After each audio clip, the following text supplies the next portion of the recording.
नमस्कार, बुलेटिन में आप सभी का स्वागत है। मैं हूं आपके साथ स्मिता। बुलेटिन की शुरुआत करेंगे इस वक्त की खबरों से।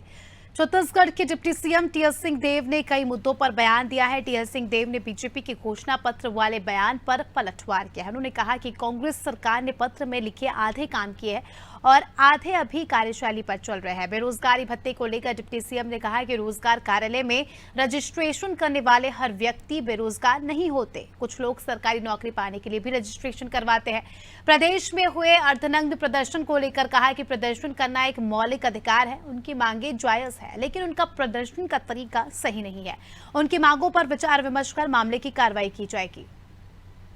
कांग्रेस के जो घोषणा पत्र के 36 प्रमुख लक्ष्य हमारे थे, मैं कुछ दिन पहले ही उसकी समीक्षा कर रहा था, तो 12 तो पूरे हो चुके हैं, 12 आंशिक रूप से पूरे हुए हैं और 12 में पहल करने की आवश्यकता है। उसको भी देख रहे थे तो उसमें भी जो अधूरे हैं उसमें से भी कुछ पूरे हो गए हैं और जो लागू नहीं हुए थे उसमें भी कुछ अंश कवर हुआ है।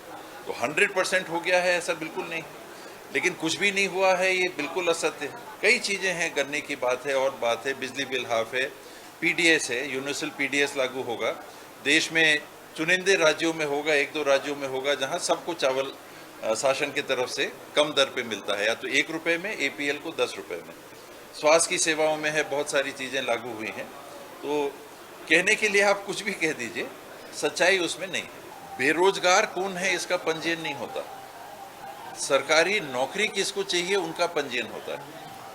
आप मीडिया में काम कर रहे हैं, आप भी एम्प्लॉयमेंट एक्सचेंज में डाल सकते हैं। उसका अर्थ ये नहीं है कि आपके पास रोजगार नहीं है। इस बात को समझना चाहिए कि वहाँ पर जो लोग नाम लिखाते हैं वो सरकारी नौकरी के लिए, नौकरी पाने के लिए अपना पंजीयन करा रहे हैं।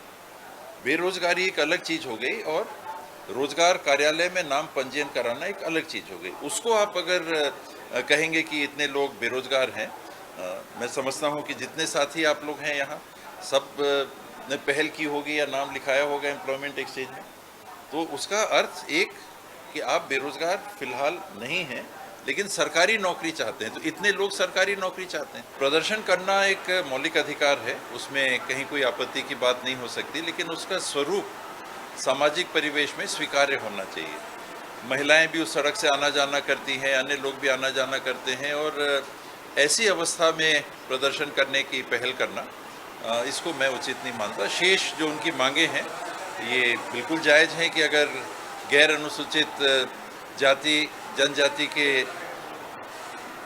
नाम पे गलत प्रमाण पत्र लिए गए हैं तो कार्रवाई होनी ही चाहिए और मुझे पूरा विश्वास है कि शासन के संज्ञान में बात है, वो कार्रवाई चल रही होगी और होगी कार्रवाई। कांग्रेस